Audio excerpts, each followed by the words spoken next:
alhamdulillah bagus semua. Tadi tensinya bagus, gula darahnya bagus, kolesterolnya, asam uratnya bagus semua, normal semua.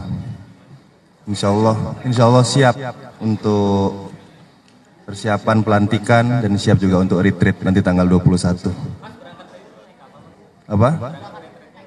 Naik berangkat retreatnya nanti rencananya semulanya langsung berangkat tanggal 20, nanti insya Allah nanti berangkat tanggal 21 pagi jadinya, karena masuk ke Magelangnya 21 pukul 15 kalau nggak salah ya. Apa? Nah itu nanti mesti dipikirkan dulu mas.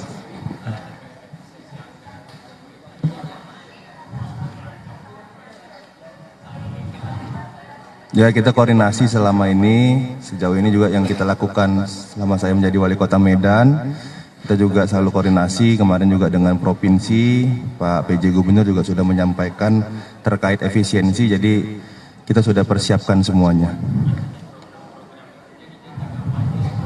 Berjalan, bisa berjalan, kita pastinya bisa berjalan. Baik, terima kasih.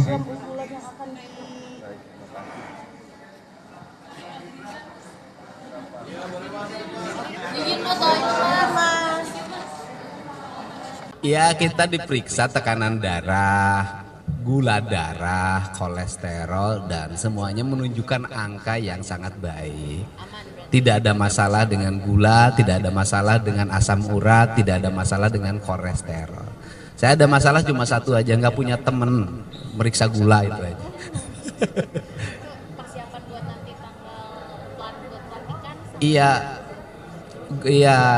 kita ini kan bukan mempersiapkan pelantikan. Yang kita persiapkan adalah ketika jadi gubernur. Kalau pelantikan kan hal yang seremonial biasa saja, yang biasa kita lakukan. Saya udah beberapa kali dilantik jadi anggota DPRD kabupaten, jadi wakil bupati, jadi bupati 2 periode, jadi anggota DPR RI. Nah sekarang dilantik lagi jadi gubernur Jawa Barat. Oh iya Kak, rencana teman-teman sebagian ya, nggak semua, sebagian teman-teman Jawa Barat yang punya akses dekat ke Bandung dan bisa menggunakan akses darat, kita akan menggunakan jalur darat. Karena kalau perhitungannya naik pesawat dengan darat hampir sama. Kan 5 jam perjalanan dari Bandung ke Magelang. Naik mobil ya.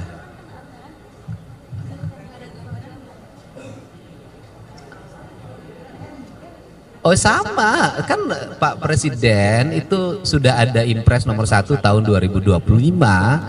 Saya sebelum menjabat sudah melakukan perhitungan pembiayaan pembangunan di Jawa Barat, sudah mencoba menitik beratkan pada pembangunan yang menjadi kebutuhan dasar, tidak menggunakan anggaran untuk kepentingan yang tidak penting. Saya kan berikan contoh, anggaran untuk baju dinas saya dihapus, anggaran perjalanan dinas luar negeri saya 1,5 miliar nol. Perjalanan dalam negeri saya hanya disisakan sekitar 700 dari 1,8.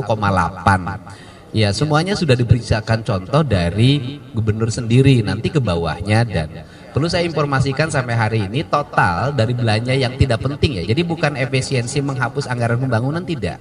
Dari belanja yang tidak penting seperti perjalanan dinas, seminar-seminar, kegiatan-kegiatan proyek yang tidak semestinya dibuat, itu totalnya sudah 5 triliun yang kami persiapkan di perubahan anggaran nanti. Dan itu akan kami fokuskan untuk satu, membangun RKB baru untuk SMA dan SMK.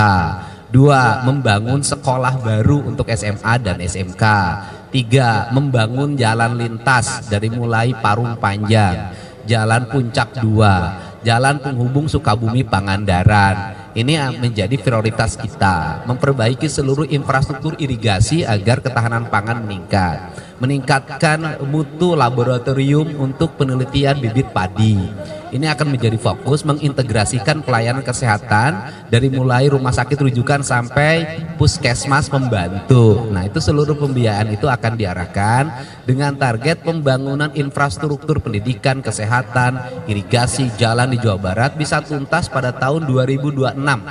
Karena 2027 kita akan mengarahkan pada investasi daerah. Sehingga nanti ke depan Jawa Barat memiliki nilai investasi yang cukup dan daerahnya bisa membangun berdasarkan hasil investasi yang dikelola oleh pemerintah provinsi. Cukup? Sudah. Terima kasih. Tambang ilegal harus bersih. Pendekatannya bukan hanya pendekatan undang-undang pertambangan. Kita ingin melakukan pendekatan undang-undang korupsi. Karena mereka tidak bayar pajak berpuluh-puluh tahun dan mereka merugikan lingkungan yang berdampak pada kita harus merecovery lagi. Saya nanti sudah akan hitung itu berapa ratus miliar atau berapa triliun sih recovery yang diperlukan untuk melakukan recovery terhadap berbagai dampak dari penambangan ilegal. Ya, oke. Kenapa? Kenapa? Ya kalau penuh rasa takut jangan jadi pemimpin. Ya, di rumah aja. Terima kasih.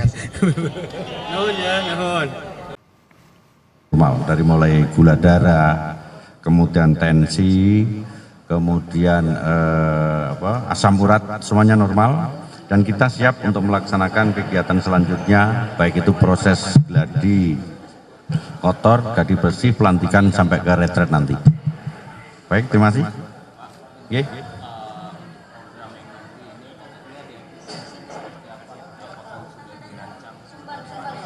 Sudah efisiensi terutama transfer daerah sudah kita bicarakan, kita punya tim transisi sudah kita bentuk. Jadi tim transisi kita dalam rangka percepatan daerah Jawa Tengah sudah. Dan saya yakin pada saat nanti terhitung mulai tanggal 20 kita sudah running terkait dengan program-program dalam rangka integrasi dengan pemerintah pusat maupun kolaborasi pemerintah daerah di wilayah Jawa Tengah. Oke. Ya.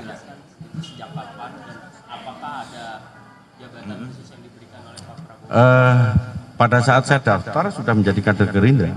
Jadi pertama saya daftar untuk masuk politik yang mengusung dan mendorong pelaksanaan pilkada di wilayah Jawa Tengah. Pertama saya adalah Gerindra. Sampai kemarin kita mendapat kartu anggota. Oke? Cukup? Ya pokoknya anggota Gerindra. Saya semuanya saya serahkan ke beliau, kami diberikan porsi apa, tapi prinsip kita loyalitas kepada Presiden dalam ini Bapak Prabowo, bahwa saya dikasih apapun siap dalam rangka. Nggak ada. Kita mengalir aja. Oke, cukup, oke. Terima kasih. Assalamualaikum. Bagus lah. Tapi yang tadi yang ngecek saya kaget juga, Bang, emang umur udah 64, gue udah tua aja gue. Tapi artinya semua lancar, gula darah bagus, diabetes oke. Itu aja sebetulnya. Asam urat oke. Aku sendiri kaget, asam urat aku ternyata bagus. Ya kebetulan kalau wakil itu kan diwajibkan hadir tanggal 27 karena untuk mengikuti penutupan tanggal 28, kecuali Pak Gub memang dari awal. Ya kita relatif inilah. Ya bukan menjadi apa, kan saya juga pernah ikut Lemhanas, saya pasti kegiatan agak sama lah seperti itu. Cuman ini mungkin lebih pendalaman tentang bagaimana ketahanan pangan, ketahanan nasional itu pimpinan daerah harus paham supaya juga kita bisa mendukung pemerintah pusat.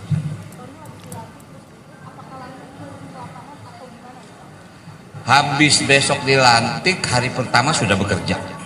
Mungkin sebelum dilantik saja saya sudah bekerja. Kemarin saya berkunjung misal ke Waduk Pluit.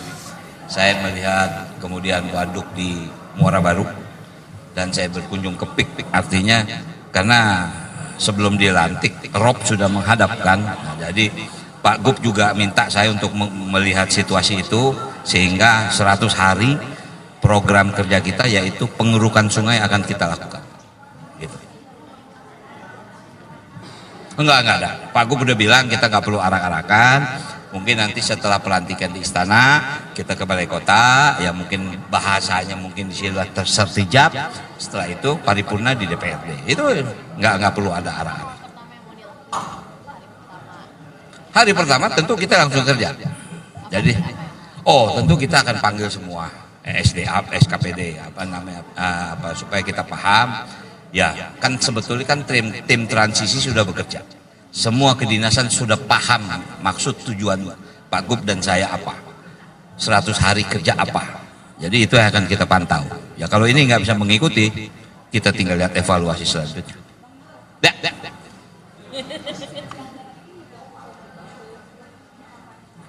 Maksudnya? Enggak ada. Tentu kita harus efisiensi. Saya mendapat laporan dari tim transisi, bukan tidak besar, tapi artinya Pemda DKI diharapkan efisiensi itu enggak lebih dari 38 miliar. Maaf, bukan kecil, tapi artinya tidak terlalu besar seperti wilayah yang lain. Karena memang secara APBD Jakarta itu sebetulnya mandiri. Ya, dia sangat bisa untuk hidup mandiri. Cuman artinya tentu kita harus memikirkan dengan efisiensi ini pasti ada dampak. Dampak yang harus kita konsentrasi pertama adalah persiapan untuk Ramadan. Syukur alhamdulillah ketahanan pangan Jakarta sudah terpenuhi dengan kontrak farming ini. Untuk mensuplai semua kebutuhan masyarakat Jakarta tentang pangan untuk Ramadan dan Lebaran alhamdulillah sudah. Kemudian kita juga menyiapkan ini akan terjadi perpindahan pulang mudik, ini bukan tugas gampang loh. Jakarta ini hampir 7 juta orang akan pulang mudik. Artinya kita harus fokus juga ke situ. Jangan sampai terkendala dengan efisiensi ini sehingga program yang namanya mudik bersama itu harus terus ada. Itu aja sebenarnya. Jalan karena itu sudah dianggarkan, Jadi tidak ada kendala lah mudah-mudahan. Karena efisiensi pun tidak keluar dari itu, gitu. Oke? Ya, kan sudah ada 14. Ya mungkin Anda paham lah. Perjalanan dinas, kemudian makan minum. Ya kebetulan kalau Jakarta, kalau perjalanan dinas memang nggak terlalu jauh. Tapi memang betul ada teman-teman kita yang mungkin di daerah perjalanan dinas ke Jakarta, karena pasti mereka koordinasi ke pusat. Ini ada perjalanan, itulah mungkin bukan berarti semua, 50% dikurangi. Supaya koordinasi dengan pemerintah pusat juga terjadi. Ya kemudian rapat-rapat ya udah nggak perlu lagi di hotel-hotel, tapi mungkin juga jangan semua dipotong habis, kesian juga hotel-hotel yang lain, okupansinya akan semakin menurun. Jadi diatur sebetulnya, lebih banyak untuk mengatur agar tidak melebihi dari target. Itu saja. Oke, makasih ya teman-teman. Ya, makasih.